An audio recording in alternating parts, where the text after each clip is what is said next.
On va parler bien sûr de Shelach Lecha, Anashim. Il faut savoir que quand on parle des gens qui sont dans la Torah, des gens de grande qualité, mais bon, à notre niveau, mais on est obligé de parler. On ne sait pas ces grandes personnes-là, qu'est-ce qu'ils voulaient, quelle était leur aspiration. Rachid dit Shelach Lecha, ça veut dire Lecha, Shelach Lecha. Parce que il y a une chose qu'on dit chaque année. Arizal, il voyait ce qui se passe dans le front de la personne. C'est-à-dire, tu t'approchais devant Arizal, il regardait ton front, il savait ce qu'il y avait dans le front. Il savait qu'est-ce que tu as fait comme péché. Une fois, il est venu un monsieur, il s'appelle Rabbi Abraham, le frère de Rabbi Abraham Galanti. Galanti, c'est le nom qu'ils lui ont donné les commerçants italiens, parce qu'il s'habillait toujours bien.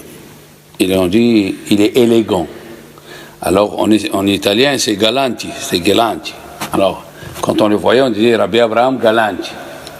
Son frère, il lui a dit, écoute, viens voir Arizal, c'est pas un rave comme les autres. Alors, ce frère, il est venu, il a pris Mincha avec Arizal, et il lui a dit, s'il te plaît, regarde mon front. Bon, moi, j'aurais honte déjà. Ouais. Il lui a dit, la lettre Gimel, elle est éteinte. Ça s'appelle Gimel, Gezel, du vol. Il y a peut-être du vol chez toi. Du vol. Et lui, il avait une petite manufacture de tailleur. Il faisait des blouses, des trucs comme ça, quoi. Il est rentré, ils étaient 10, et il leur a dit, il a mis un sac de pièces d'argent. Au milieu, il a dit, Rabotai, si j'ai volé à quelqu'un, qu'il ouvre et qu'il coupe. Qui c'est qui s'est mis à pleurer? Les ouvriers. Les ouvriers, ils ont pleuré, ils ont dit, où on va trouver un patron comme toi? Tu nous donnes le 25, tu nous donnes la paye. Quand notre femme, elle doit accoucher, tu fermes les yeux quand on vient en retard. Tu nous aides pour faire la mila, la bar mitzvah, le mariage. Et tu nous dis que tu nous as volé. C'est pas possible. Ils se sont mis à pleurer, les ouvriers. Une femme, elle est venue, elle a ouvert, elle a pris 3 pièces, parmi les 10. Il lui a dit, ma fille, ma soeur, qu'est-ce que je t'ai fait? Il lui a dit, écoute, tu me payes comme tout le monde, alors que moi je fais du, vous savez... La broderie. La broderie. Et mes yeux, ils se fatiguent plus que les autres. Alors voilà, j'ai pris ce que normalement, tu dois me payer. Les autres, ils font que la coupure ou la couture. Moi, je dois faire la broderie, quand la fleur, il faut qu'elle soit bien. Il a dit, Toda Rabba, merci beaucoup. Il est revenu faire arbitre chez Arizal, il a vu, il lui a dit, ah, le Gimel, il est éclairé, hein, c'est bien. Ça veut dire, si Moshe Rabbeinu, il voit ce qui se passe, il voit ce qui se passe dans le front, comment Moshe, si Arizal, Arizal, il voit ce qui se passe dans le front d'une personne, comment Moshe Rabbeinu, il n'a pas vu les explorateurs qu'ils allaient fauter? C'est la question qui demande, je pense, le Mirtav Miliao. Alors, ils disent que eux, ils sont partis les Shem Shamaim. Les Shem Shamaim, on ne peut pas voir que tu fais une avéra. Qu'est-ce que c'est les Shem Shamaim? Dans 3 jours, ils devaient rentrer en Israël. Et ils ont entendu que Moshe, il va mourir. Vous vous rappelez, la semaine dernière, on a parlé de Eldad ou Medad. Ils ont fait la prophétie Eldad ou Medad, il a dit Moshe met. Il a dit quoi? On va rentrer sans Moshe Rabbeinu, mais on va être perdu. On va être perdu. Nous, on a reçu la Torah de Moshe, et c'est bien qu'on soit le dirigeant. Ils ont fait des calculs à leur manière. Ils n'ont pas fait le calcul de Dieu. Ils ont fait des calculs à leur manière. Ça n'a pas plu à Dieu. Mais la conséquence, c'est qu'ils sont restés 40 ans et Moshe, il n'est pas mort. C'était ça la conséquence du péché. Normalement, dans 3 jours, il devait rentrer, Moshe, il devait mourir, et on serait en Eretz Israël. Ils ont fait le calcul, ils ont dit, tant qu'on est avec Moshe, Dieu, il se conduit avec nous au-dessus de la nature. Les Ma'alam et Ateva, on a des miracles au-dessus de la nature. La manne qui descend d'en haut, l'eau qui vient d'en bas, on a la protection des colonnes de nuée, on a Aaron, on a tout le monde. On va rentrer en Israël, on va avoir. Ils ont fait des calculs à la place du bon Dieu, et malheureusement, ils sont restés 40 ans, et grâce à la prière de Moshe Rabbeinu, il lui a dit, je t'ai pardonné. Ça veut dire que je t'ai pardonné, ça veut dire que je vais les garder avec toi tout en se conduisant avec les mêmes miracles que j'ai fait à la sortie d'Égypte. Ça, c'est comme préface. On doit savoir de qui on parle d'abord. Des personnes qui sont d'une grande Kulam Anashim. Il dit Rashi, En Anashim et la Chashuvim. Quand on dit le mot Anashim, c'est des gens importants. Il a écrit ici dans le Rashi, Rashi dit Shelach Lecha. Il dit Rashi Shelach Lecha, Ani, moi, Eni Metzavé Otra. Moi, je te dis pas d'aller. Im Tirtse, si tu veux, Shelach. Ça veut dire qu'ils sont venus chez Moshe Rabbeinu, les Shem Shamaim. Ils ont dit, voilà, tu as dit que nous, on va être dans tel côté. Et que les explorateurs, ils vont voir, est-ce que le côté, on va raconter à nos enfants que le côté qu'on va hériter, il est beau. Et Zevouloun, il a dit, regarde si la mer, elle est belle, si la mer, elle est comme ça, et c'est pas pollué, il y a du poisson. Chacun, l'autre, il a eu à la montagne, regarde s'il y a des pâturages. Comme ça, les Shevatim, ils viennent pendant le Chol HaMoed faire le pique-nique. Chacun, il a cherché. Regarde, moi je vais, Asher, il va avoir dans le Golan, regarde les oliviers, regarde le vin, comment il va être, le petit castel, le gamla, le rikanachi. Chacun, il a fait les Shem Shamaim, les Shem Shamaim. Rashi, il a dit, Ani, eni metzavé otra. Moi, je ne te donne pas. Im tirtse shelah. Non, il y a un pasouk qu'on lit dans le Hallel. He'emanti ki adaber. Ani timéod. J'ai pris confiance en moi pour parler, mais Ani timéod, je suis un homme pauvre. Ani amarti behofzi, moi j'ai dit, en parlant vite, Kola Adam Kozev, toutes les personnes ils disent du mensonge. Les chassidim ils expliquent comme ça. Et emanti ki adaber ani. Il a dit, moi j'ai pris confiance en moi parce que moi je dis toute la journée, moi j'ai fait, moi j'ai parlé, moi je suis parti. Vous connaissez? Il y a des gens qui disent Ani, toute la journée. Moi, c'est moi qui a fait, c'est moi qui a parlé. Ah oui, tu sais ce que j'ai fait? Je suis parti. Et c'est moi qui a parlé à lui. Après je suis parti, et c'est moi qui a fait, je suis parti. Et c'est moi, toute la journée il a le mot Ani. Il a dit cela. Et Emanti qui a d'Aber Ani, Ani Timéot, c'est des gens pauvres. Ils sont des gens pauvres dans la tête, c'est pas eux qui font. Maintenant, Ani Amarti Behofzi, si une fois de temps en temps j'ai dit moi, c'est normal. Kola Adam Kozev, on est des êtres humains, on n'est pas des malachim. Mais il ne faut pas dire moi. Moi, il n'y a que Dieu qui peut le dire. Ani Hashem Menokechem, Asher Otziti Etchem Eretz Misraim.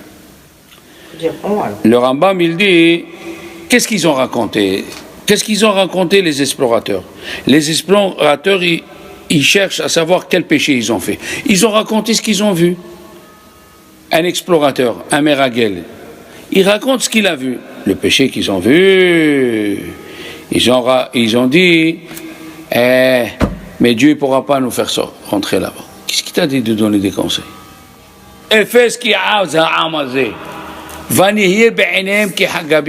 On était devant eux comme des sauterelles.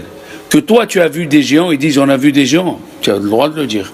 Mais qui c'est qui t'a dit que toi tu étais devant eux comme des sauterelles? Qui c'est qui te l'a dit? Le problème il est comme ça. Ils ont dit, nous on va donner des conseils, nous on va dire qu'est-ce qu'on pense. Qu'est-ce que ça veut dire toi? Toi on t'a envoyé pour une mission, raconte-nous ce qui est là-bas. C'est ça un espion. Il raconte, voilà, il y a tant de chars, tant d'avions, tant de ça. Après le chef d'état-major, avec les généraux qui ont fait des études pendant 20 ans, eux, ils vont savoir comment il faut attaquer. Mais c'est pas à toi à nous dire comment. Le Rambam, jamais il signe Minai Moshe Maimon. De moi, Moshe Maimon. Il ne dit pas Ani Moshe Maimon. Il n'a jamais écrit le mot Ani, moi. D'accord?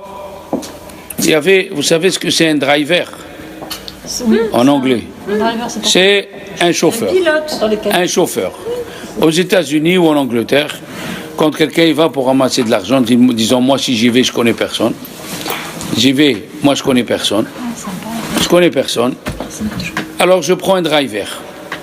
Si je fais un driver, il t'amène de synagogue en synagogue, tu ramasses, après tu lui donnes une partie. C'est normal. Il te fait raccourcir le chemin. Si tu devais prendre le bus et tu devais prendre les taxis, alors un driver aux États-Unis, il a dit, j'avais dans ma voiture 2 Mishulach.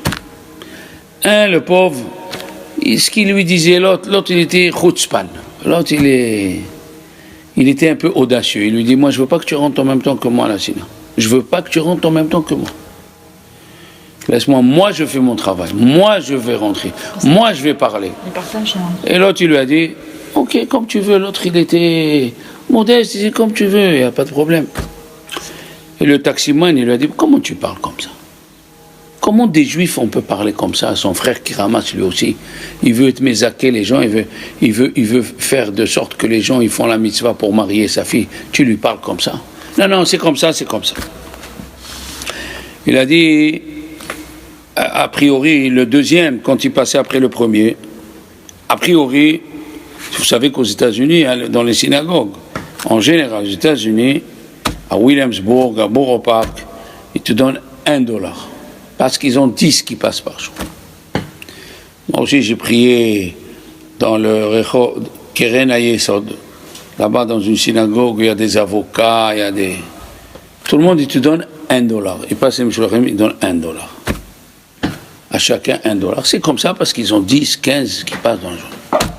Et l'autre, le pauvre, bon.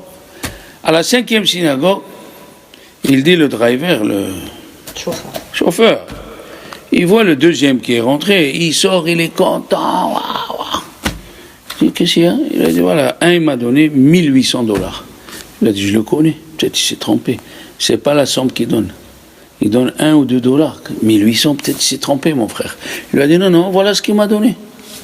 Il lui a dit, ok, mais toi, tu veux pas l'encaisser, tu veux l'argent? Il a dit, oui, je vais aller voir quelqu'un qui te l'encaisse à ta place et je t'amène les sous. Il dit, ce chauffeur, ce driver, il a dit, il est rentré sans la permission de l'autre, il est parti voir le donateur. Il lui a dit, moi je te connais, peut-être tu t'es trompé. Il a dit, non, je ne suis pas trompé. Comment tu ne t'es pas trompé?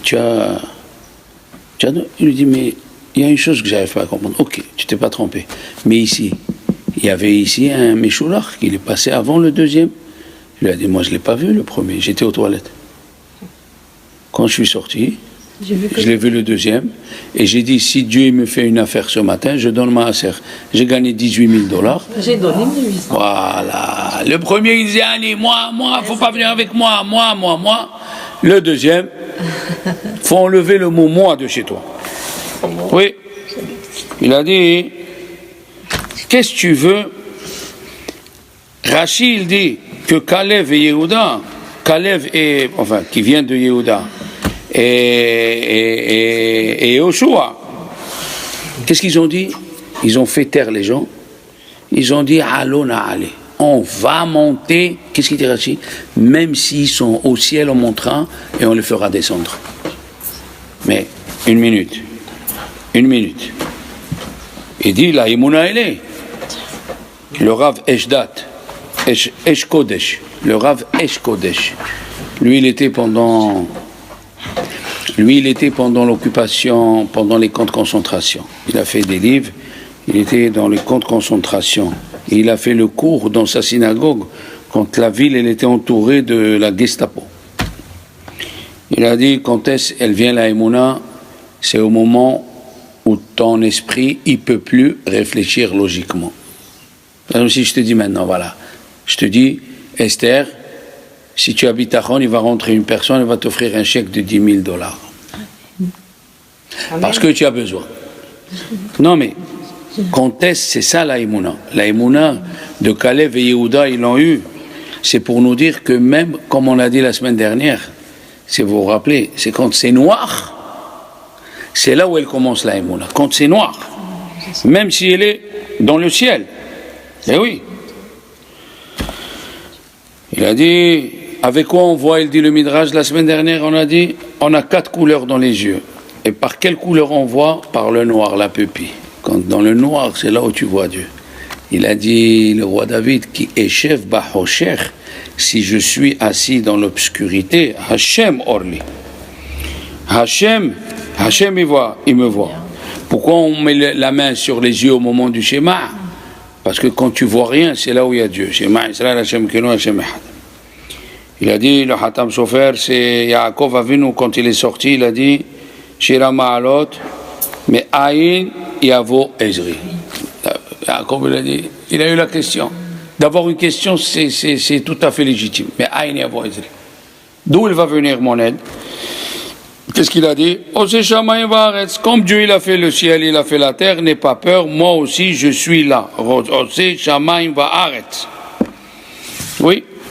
Et il y a écrit dans le Teilim, Aboté Achbachem, Hesed Yisovevenu. Celui qui a confiance en Dieu, autour de lui, il a la bonté de Dieu. Et il a dit, Rabbi Yitzhak Mibarditchov, son rav, il lui a dit quand il était malade, et les médecins, ils ont dit, il n'y a plus d'espoir. Il s'est rappelé de ce Dvar Torah de son rav. Aboté Achbachem, Hesed Yisovevenu, ce n'est pas une bracha ni une ségoula. C'est une nature que Dieu a créée. C'est la nature. Comme tu mets le doigt dans le feu, tu te brûles, et tu mets le doigt dans l'eau, tu te rafraîchis. Si tu as confiance en Dieu, dans tes problèmes, chacun a des problèmes, c'est normal. On est dans une terre à problèmes. On est dans une terre à problèmes. Je vous ai raconté, il y avait un jeune, le pauvre, il a perdu sa femme jeune, il est parti voir un kabbaliste, il aimait tellement sa femme, il lui a dit, je peux pas, il faut la faire revivre, il faut dire, Médim. Il a vu le jeune, il ne pouvait pas le raisonner. Il lui a dit, écoute, on peut faire Tihiyat HaMetim, mais pour toi, il faut trouver un homme qui n'a pas de problème dans sa vie. Comme il n'a pas de problème, il a du chesed en lui. Il est parti, il a cherché, pendant 6 mois, il est revenu, il a dit, Arav, tout le monde a des problèmes. Il a dit, alors tu as compris? Tout le monde a des problèmes. Tout le monde a des épreuves, et les épreuves, tu te demandes des questions en arrière. Tu fais en arrière, pourquoi Dieu m'a fait ça? Pourquoi Dieu m'a fait ça? C'est pour que tu sois aujourd'hui là où tu es, monsieur. Aboté Ahbachem, Hesed Yisovevenu. Il y avait le Admour de Novardok, Alabat Shalom, Rabbi Yosef Yuzel, il était au milieu de la forêt. Il allait tous les soirs, il étudiait Moussar au milieu de la forêt. J'ai raconté à mes élèves comment, quand j'étais jeune, on nous amenait à la forêt à 4h du matin. On était en Alsace, à Colmar, la Baroche.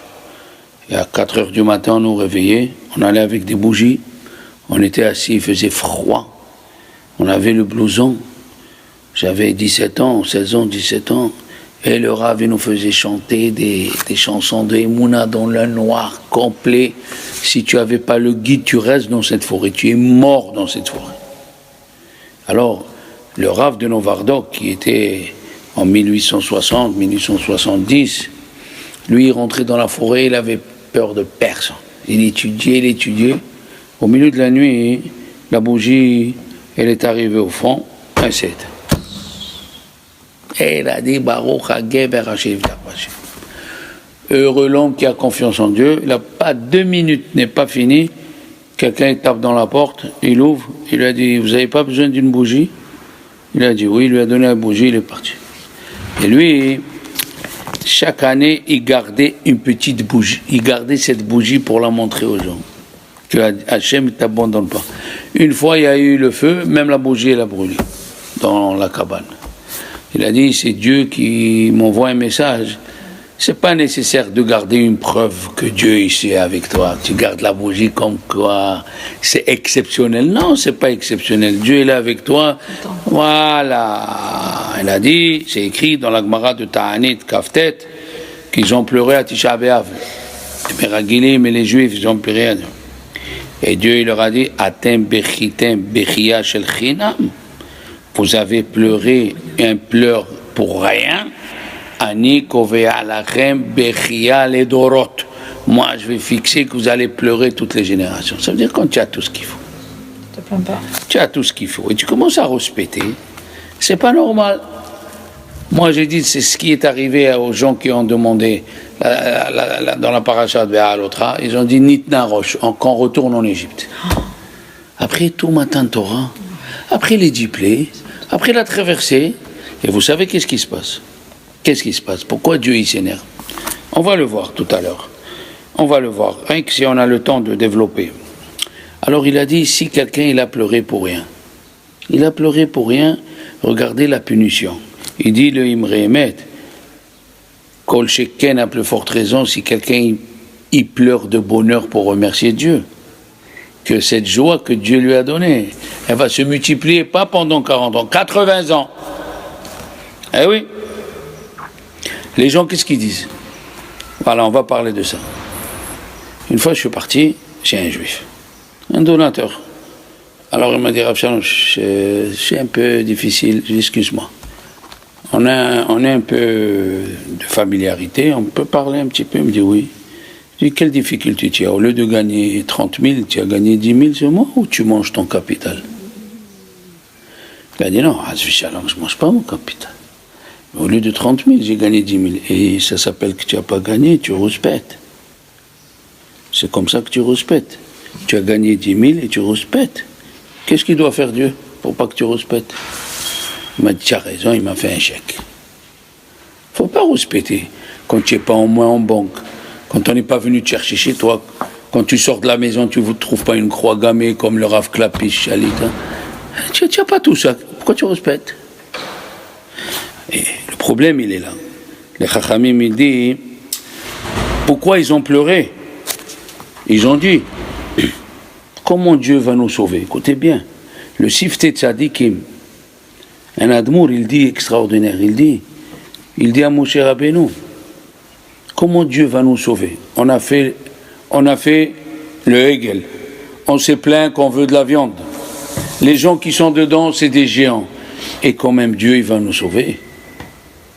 Ils n'ont pas su que Hachem, il fait du bien, qui a tatov, la tovim velara'im. Dieu, il fait du bien aux gens qui sont bien et aux gens qui sont mauvais. Ils ont découragé. On a parlé plusieurs fois que Dieu, il accepte tous les péchés, sauf une chose, que tu décourages ton copain. Les mitonénim, ah oui, c'est le plus grand des péchés. Les mitonénim, qu'est-ce qu'ils ont dit? Dans la paracha de Béalotra, ils ont dit on retourne en Égypte. Ah, ça veut dire qu'ils ont regretté tout ce qui s'est passé. Le matin Torah, qu'on retourne, la traversée de la mer Rouge, on retourne. Et les 10 plaies. Ça veut dire qu'ils ont remis en cause tous les bases de la Nidnaroche. Tu décourages, si tu décourages, où on a vu quelqu'un qui décourage son copain, Hayav Mita. Où on a vu? Eh bien, ils sont morts. La même chose, ceux-là aussi. Tellement ils étaient hauts, ils ont dit, comment Dieu, il va nous faire rentrer en Israël après qu'on ait fait le Hegel? Eux, c'est de l'autre côté. On a fait le Hegel, on a rouspété, on a parlé la sonara de la manne que Dieu nous donne. Et là, maintenant, on est en train de voir, ils ont eu chacun 4000 kilos de cailles chacun. Comment c'est possible? Et après, ils disent, ah, on peut pas rentrer, on peut pas. Alors là, Dieu, il s'est énervé. Et pour quelle raison? C'est ça ce que je suis en train de dire. Il ne faut pas décourager. Non, mais pour quelle raison il a dit on ne peut pas rentrer en Eretz? Eh bien, on a dit, ils ont vu les géants. Ils ont vu les géants, ils ont vu qu'est-ce qu'il a fait Dieu, qu'est-ce qu'il a fait Hachem.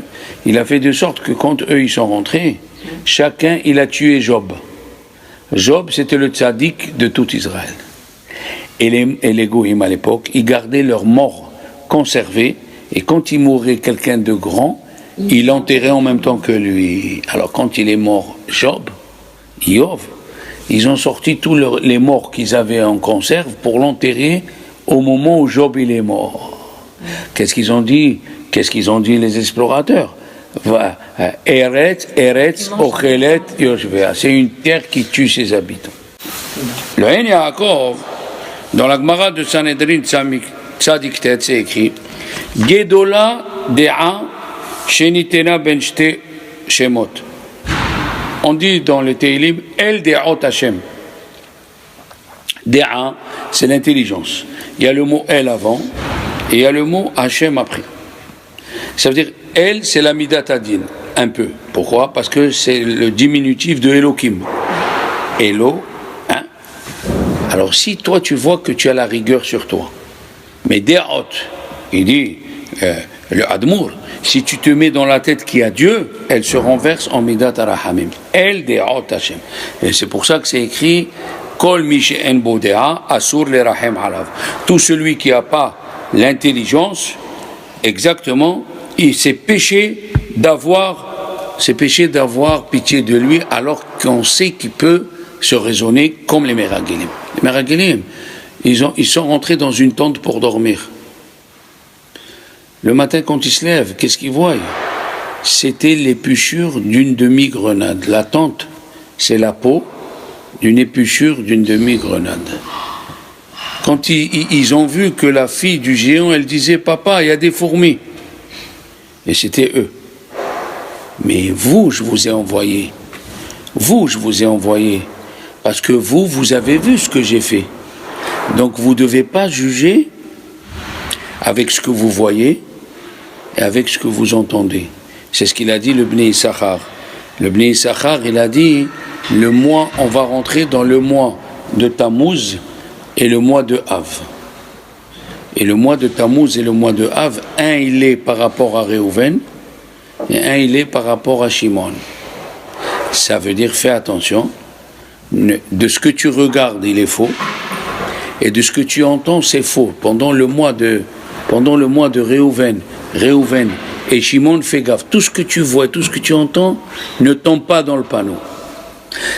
Rabbi Shimshon Meostropol, il dit que Moshe, Rabbeinu, il les a avertis, il leur a dit Ve'ayamim bekurei anavim. Nous sommes dans la période des vendanges.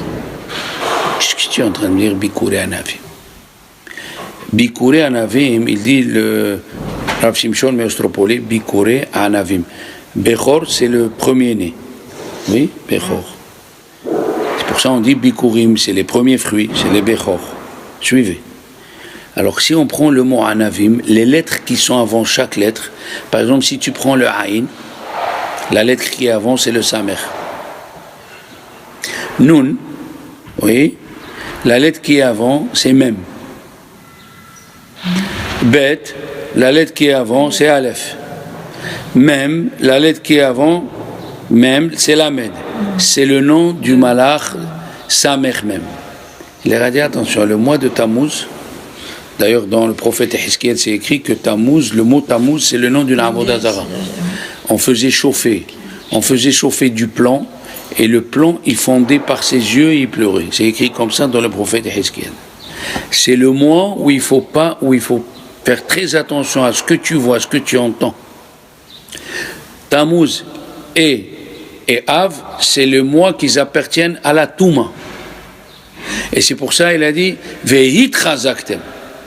Il faut se renforcer, ne pas tomber dans le panneau de ce que tu regardes ni ce que tu entends.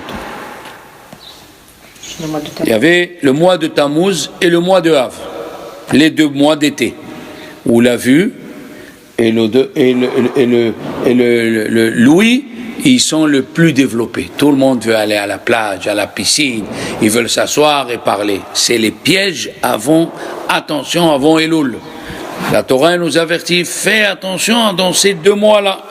Ne te laisse pas entraîner dans ce que tu vois et ce que tu écoutes. Une fois, le Rabbi de Lubavitch, il a envoyé son fils pour faire du bien à quelqu'un. Quand il est revenu, le fils il lui a dit, c'était très difficile, mais j'ai réussi à faire le bien. Il lui a dit, tu t'es trompé 2 fois. Une chose, c'est pas toi. Quand tu as dit c'est moi qui a fait le bien, c'est pas toi qui a fait le bien, tu n'es qu'un envoyé sur cette terre. Quand on fait du bien, il faut remercier Dieu que nous sommes un envoyé sur cette terre. La deuxième, quand tu as dit que j'ai fait du bien, c'est lui qui t'a fait du bien. Comme Ruth, elle a dit Ve'aish asher asiti imo. Mais c'est Boaz qui lui a donné le blé. Non. La Gemara, elle dit plus que toi tu donnes, le pauvre il te donne. Le pauvre, il te donne, c'est que il t'allonge la vie, il t'enlève des xérotes. Eh oui.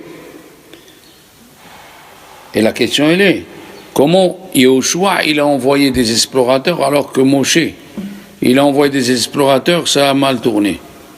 Ils disent les Mefarshim, même Moshe, il a envoyé des explorateurs. On va le voir dans les parachutes qui viennent. Mais seulement, il y a écrit que Yehoshua, il a envoyé les explorateurs Heresh. Heresh, ça veut dire, il ne parle pas. C'est ça un explorateur. Mais Rachid dit, c'est comme un ustensile en argile. Un ustensile en argile, il ne reçoit pas la touma de l'extérieur parce qu'il ne vaut rien, un ustensile en argile. Alors, il a dit, si vous ne vous considérez pas, ça veut dire, si vous ne dites pas je suis, je fais, la mission, elle va réussir. Maintenant, pourquoi il est parti? Il a envoyé les 2. Il a envoyé les 2. C'était Pinhas et Kalev. Oui, Pinhas et Kalev. Il les a envoyés voir à Jéricho Minashitim. Ça veut dire qu'il les a envoyés Minashitim. Nashtim, c'est l'endroit où on a parlé il y a 2 ans, l'endroit où ils ont fait les incestes, les juifs, ils ont fait la harayot. Ils se sont prosternés à la Avodah Zara que la fille elle avait et ils ont dormi avec elle. Il faut savoir que Jéricho, c'était la plus grande Touma qui existait en Israël. Et il a envoyé les 2 personnes pour faire des prières là-bas pour enlever la force qu'ils ont tous les goyim. Il n'y avait pas une nation où elle n'avait pas son représentant qui avait une villa à Jéricho.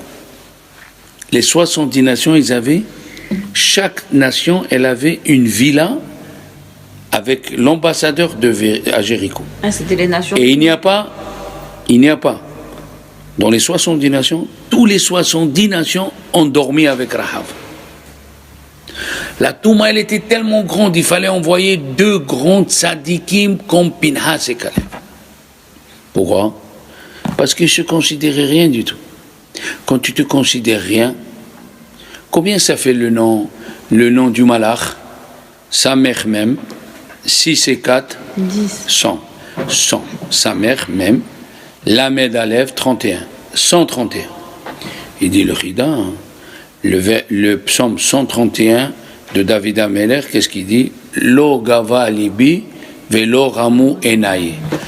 Mon cœur n'a pas eu de l'orgueil, ni mes yeux ne sont pas conduits de façon hautaine. C'est la même Gemataria Kouf 131, c'est la même Gemataria que le nom du malach du mal.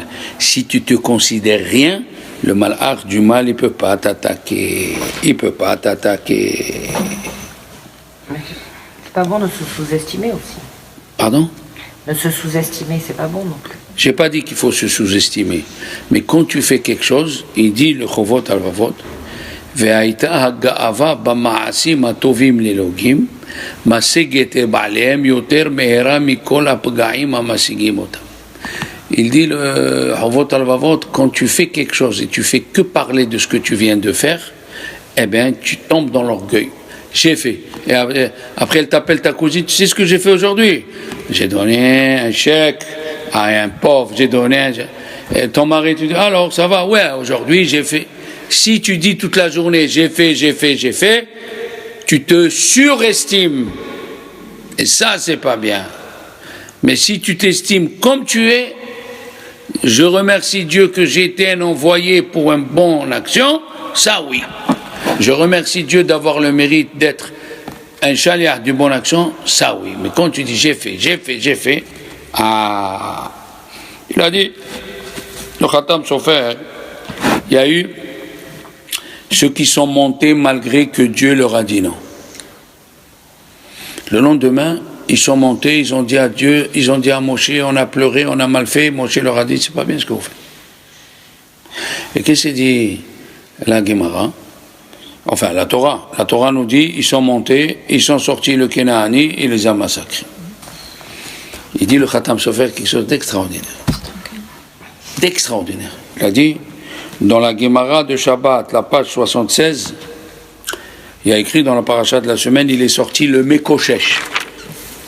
Mekoshesh, c'est celui qui a coupé du bois dans le domaine public, dans le désert. Il a entendu les Juifs qui ont dit, Dieu, il a dit qu'on va rester 40 ans ici, donc il n'y a plus de Torah. La Torah, c'est en Israël. Il s'est mis à couper du bois en public et ils l'ont tué. Les gens, ils ont eu peur. Rabbi Akiva, il dit le Mekoshesh, c'est Tselofrad. C'est ça. Rabbi Ouda, il lui a dit, Rabbi Ouda ben Betera, il lui a dit, tu donneras des comptes. Qu'est-ce que ça veut dire tu donneras des comptes? Si c'est Tselofrad et la Torah, elle a couvert son nom, c'est un tzaddik, et tu l'as découvert, toi, tu recevras une punition. Et si c'est pas Tselofrad, donc tu as été motzi shemra sur un tzaddik, tu seras puni aussi. Et la Gemara, elle continue, elle dit, qui sont ces gens qui sont montés contre la vie de Moshe Rabbeinu et de Dieu? Elle dit la Gemara, c'est Tselofrad. Alors il dit le Khatam Sofer, il pose la question. Tu as dit à Rabbi Akiva s'il va recevoir la punition, s'il dit ou il dit pas. Et là, toi, la Gemara, elle dit c'est Tselofrad. Il répond comme ça. Il dit, qu'est-ce que c'est une teshuva? Il dit à Rambam, tu es passé devant une pâtisserie, tu as trouvé la vendeuse, elle était une blonde aux yeux bleus, une brune aux yeux verts, elle t'a appelé, elle t'a dit, regarde le gâteau, il est très bon, tu t'es laissé entraîner, tu as mangé le gâteau, tu t'es assis. C'est quoi la teshuva? Tu reviens dans la même boulangerie, la même serveuse, elle te parle, elle t'offre le gâteau et tu ne le manges pas. Et tu lui dis non merci. Alors ceux-là, il dit le Khatam Sofer, ceux qui sont montés contre la vie de Moshe, ils sont morts Betor Teshuva. On peut, puisqu'ils sont morts dans la Teshuva, qu'est-ce qu'ils ont dit? Hier, on n'a pas eu confiance en Dieu. Hier, on n'a pas eu confiance en Dieu. Ben, maintenant, on monte, on a confiance en Dieu. Ils sont montés malgré que Dieu l'a dit non. Alors Dieu les a tués.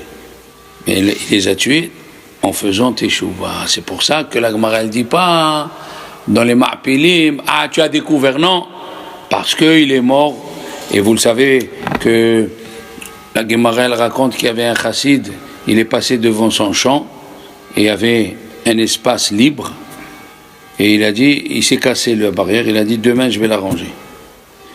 Il a dit après comment Shabbat j'ai pensé au boulot, je le laisse comme ça. Qu'est-ce qu'elle dit la Gemara? À cet endroit-là qu'il a dit j'arrange pas, il a poussé un caprier qui a pris la place de la barrière. Voilà la Gemara. Il vient à Rizal toujours, il fait découvrir pourquoi il a poussé un caprier et pas un autre fruit. Il a dit ce chassid, c'est Tselofrad. Il est venu réparer Chilul Shabbat, même avec la pensée. Comme on dit un caprier en hébreu, la Gemara elle dit Tzlaf. Tzlaf Ehad. Tselofrad. Un caprier. On est là pour réparer. On est là en réparation.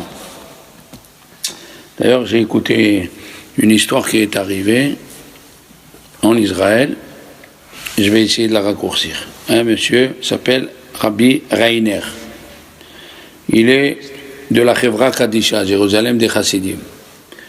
Il est mort quelqu'un, il est monté enterrer quelqu'un à Chol HaMoed Pesach.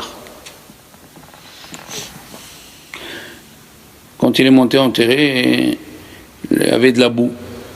Donc il fallait creuser. En creusant, il a trouvé un papier.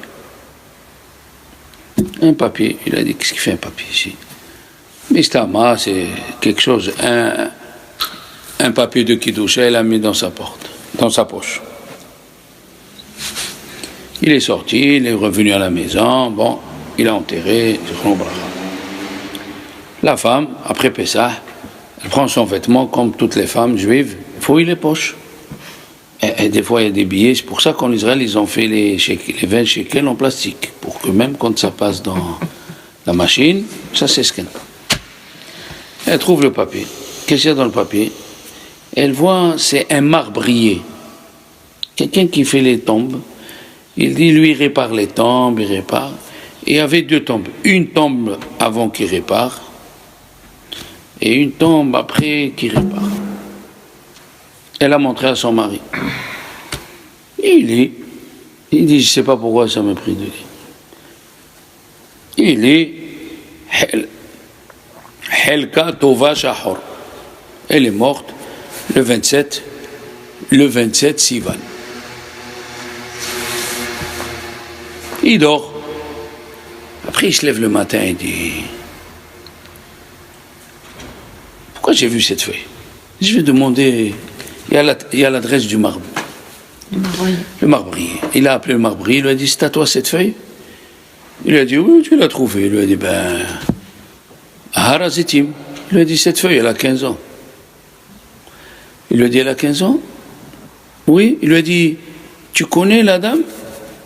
Il a écrit Chelka Tova Shachor. Il a dit, bien sûr, je la connais. C'est la cousine de Rav Eliashiv. Ouais. Par le neveu, par son beau-fils. Il a appelé le beau-fils, il lui a dit, tu connais cette dame? Il lui a dit, oui, je la connais. Helka Tova Shachor. Il lui a dit, oui, il lui a dit, c'est moi qui ai rangé la tombe. C'est toi qui as rangé la tombe? Il lui a dit, il y a combien de temps? Il lui a dit, il y a 15 ans. Quoi? Il lui a dit, tu connais l'histoire de cette femme? Il lui a dit, oui. Elle habitait la Pologne, ils sont rentrés les Allemands, et ils ont dit au père, tu ne payes pas les impôts juste Je crois que c'est les soviétiques. Les soviétiques, il était en Russie. La fille, pour que le père il reste avec les autres sœurs, elle a dit au contrôleur, c'est au nom de mon père le magasin, mais c'est moi qui vend et qui... Donc c'est à moi que vous devez prendre. Ils ont dit, on ne sait pas comment faire là. Et il a dit, mon père, il fait rien au magasin. Demandez aux gens, c'est moi. Elle s'est mise en danger pour sauver son père qui reste avec les autres sœurs. Il a dit, on va aller demander, on revient demain. Ils ont vu qu'ils allaient se faire prendre en Sibérie. Qu'est-ce qu'il a fait le père et la sœur, qu'ils allaient être pris. Ils ont pris leurs affaires et ils sont passés par la Roumanie. De la Roumanie, il y a eu la guerre qui a éclaté. Ils sont passés par la Turquie, jusqu'à qu'ils sont venus en Israël. En Israël, le père, le pauvre, il est mort de peine. Et elle est restée vivante, mais elle est restée jeune fille, elle n'a pas d'enfant, elle n'a rien. Et quand elle est morte, elle a écrit « Je donne tout à la yeshiva de mon beau-père, Torah Vahesed ». Comme elle a donné tout, alors, moi je suis parti, je lui ai arrangé la tombe. J'ai renouvelé. Qu'est-ce qu'il a dit, ce fossoyeur-là, juif, qui est un Hassid, Ravaïna? Il a dit, moi je vais dire les Mishnayot aujourd'hui. Pour elle. Pourquoi? Parce qu'aujourd'hui on est le Kav Vav Sivan, demain c'est le Kav Zahin. Demain je fais Kaddish pour elle, je fais tout. Il est parti à la synagogue où il prie avec le Admour Bikarlin. Il a prié, il a fait Kaddish. Il lui a dit, l'Admour, pourquoi tu fais Kaddish aujourd'hui? Il a dit, voilà l'histoire. Elle n'a pas d'enfant, elle n'a rien, elle a fait Hesed. Il a dit, une femme comme ça qui fait Hesed, moi aussi je veux faire. Il a pris 10 chassidim, ils ont lutté, ils ont fait Kaddish. Maintenant, qu'est-ce qu'ils ont fait les chassidim?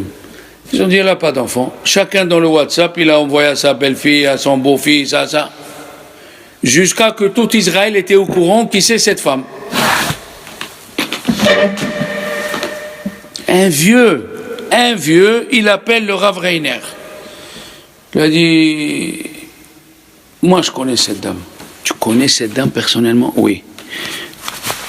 Elle travaillait dans une pharmacie à Haïfa. Elle a appris. Il lui a dit, écoute ce que je vais te dire. Une fois, j'avais des boutons. J'ai demandé une pommade. Je suis parti, je lui ai demandé la pommade, elle m'a donné la pommade. Quand je suis arrivé à la maison et je l'ai mis, les boutons ils sont sortis plus. Je suis venu le lendemain, j'ai jeté la pommade. Et devant tout le monde, je dis, c'est pas normal, une femme comme toi, tu nous tues au lieu de nous soigner. Alors, cette Malkato Vachahor, lui a dit, non, il y a eu une erreur. Moi, j'ai posé les deux pommades, parce qu'il y avait une autre personne qui voulait une autre pommade, et toi, tu voulais celle-là. Seulement, l'autre, il s'est trompé, il a pris celle-là, et toi, tu t'es trompé, et les deux, vous avez payé. Et il lui a dit, c'est comment, il n'y a pas de responsabilité. Et il a sorti cette phrase. Il a dit, mets-la sur tes enfants, cette pommade qu'ils ont les boutons, comme tu m'as fait. Et il y a eu un silence. Il y a eu le silence dans la pharmacie, parce qu'elle était vieille jeune fille, elle n'avait pas d'enfant. Il a dit, moi, j'ai pas compris. Moi, j'ai pas compris ce silence. Il a dit, j'aurais prié toute ma vie qu'elle me donne des coups de bâton et qu'elle m'envoie à la pharmacie sur la figure. Pourquoi? Parce que si on est puni dans ce monde, on n'est pas puni dans l'autre monde. C'est dommage, il a dit. Il lui a dit, pourquoi tu dis ça? Il a dit, pourquoi je dis ça? Parce que moi, j'étais jeune homme. J'avais une place dans 4 synagogues. Tous les Shabbats, je lisais le Sefer Torah dans toutes les synagogues. Je lisais les Mishnayot. Je faisais des cours partout. Je gagnais un argent fou. Il a dit, qu'est-ce qui s'est passé? Il a dit, depuis que je lui ai dit ça, j'ai pas compris. Je suis arrivé faire le cours, je lis dans le Père Ekbet, à Rambam, il dit, il est l'Omer alde atfa khatfour. Si tu as fait du mal à quelqu'un, le mal reviendra sur toi. Et il dit à Rambam, c'est une nature que Dieu a créée. Tu as parlé mal à quelqu'un, quelqu'un te parlera mal. Tu as fait du mal à quelqu'un, quelqu'un te fera mal. C'est une nature que Dieu a créée. Il a dit, j'ai fini de lire. Je me vois dans la glace à la maison, mon visage, ma bouche, elle s'est tournée, j'arrivais plus à lire. J'arrivais plus à lire. Ah, j'ai dit dans ma tête, parce que j'ai mal parlé à cette femme. Qu'est-ce que j'ai fait? J'ai laissé traîner comme ça. j'avais pas d'enfant. Ma voix, j'ai perdu ma place. Il a dit après 10 ans. Après 10 ans, j'ai dit, il faut que j'aille. Je suis parti voir des rabbinim. Tous les rabbinim m'ont dit, il faut que tu demandes Mechila. Je suis parti à Haïfa. On m'a dit, Milka Tova Shahor, elle est morte. Ah, elle est morte. Elle est dans une maison de vieux à Guédéra. Je vais aller à Guédéra. Il est parti à Guédéra. Ils lui ont dit, elle est morte. On ne sait plus où elle est. Alors il y a un, il a dit, je pense qu'elle a été enterrée à Jérusalem. Il a dit, j'ai pris 10 rabbins. Je suis parti à Jérusalem après 15 ans. J'ai enlevé les chaussures.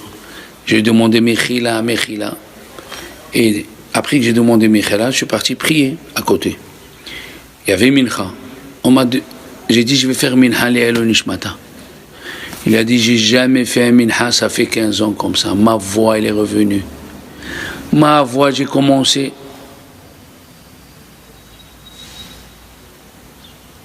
Et le Shabbat suivant, je suis revenu à Haïfa, là où j'habitais. Le Shabbat suivant, le Shalach Tzibour, il était en déplacement. Ils m'ont dit, il y a quelqu'un qui peut lire la paracha? J'ai dit oui. C'était à Haremot Kedoshim. Et comment il commence à Haremot? Les enfants et lui, il n'avait pas d'enfants, il était vieux. Parce qu'il a parlé mal. Il a répété Haremot. Il s'est mis à pleurer dans toute la synagogue. Il s'est mis à pleurer comme un petit enfant. Il pleurait. Les gens ne comprenaient rien. Jusqu'à qu'il s'est repris. Il a fait la paracha. Sa femme, elle lui a dit, ton visage, les chirurgiens lui ont dit, même si on t'opère, on ne sait pas si tu retrouves ta voix. Son visage, il s'est vu, son visage, il s'est remis à sa place. Il s'est mis à pleurer, il pleurait, Gene Ben Aaron, qu'est-ce que j'ai fait? Qu'est-ce que j'ai fait de parler mal à une femme? Elle a dit, j'aurais voulu qu'elle me jette des pierres, qu'elle me donne une balle. Parce que s'il y a le din en bas, il n'y a pas le din là-haut. Il a dit, ma voix est revenue. Qu'est-ce qui s'est passé? Cette histoire, elle a été diffusée dans le WhatsApp. Deux rabbins, dans une synagogue, ils ne se parlaient pas 20 ans. Ils ont lu l'histoire. Chacun il est parti acheter une bouteille de vin et un gâteau à amener à l'autre pour le dire Mechila. Deux belles sœurs qui ne se parlaient pas. Quand une elle venait à une simcha, elle attendait que l'autre elle sorte pour pas la rencontrer. Ils se sont assis, ils ont pleuré. Regardez ce qu'elle a fait une femme. Ce qu'elle a fait une femme parce qu'elle a donné sa vie pour faire kavod à son père. Ce qu'elle a fait une femme et ce que le monsieur raconte parce qu'il a mal parlé. Qu'est-ce que c'est mal parler? Il y a des répercussions, on ne peut pas s'imaginer. Fais attention. Celui qui dit moi je fais. Bon, on n'est qu'à la moitié du cours, on continuera après.